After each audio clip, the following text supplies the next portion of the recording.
बांगलादेशात हिंदूंवर होणाऱ्या अत्याचाराविरोधात बदलापूर शहरात मानवी साखळी तयार करण्यात आली होती। या साखळीमध्ये शेकडो नागरिक सहभागी झाले होते। बदलापूरच्या गांधी चौक रेल्वे स्थानकापर्यंत ही मानवी साखळी तयार झाली होती।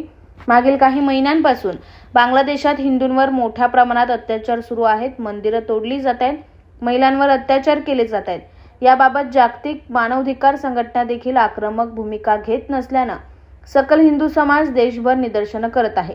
बदलापूरमध्ये शनिवारी निदर्शन झाल्यानंतर रविवारी मानवी साखळी तयार करण्यात आली होती। जागतिक मानवाधिकार संघटनेने या विरोधात ठोस पावलं उचलून हिंदूंवरील अत्याचार कमी करावे यासाठी सकल हिंदू समाज एकत्रित आला होता। मागणी हीच आहे की जे हिंदू महिलांवर जे घरात घुसून म्हणजे अत्याचार होत आहेत तर ते कुठेतरी थांबले पाहिजेत।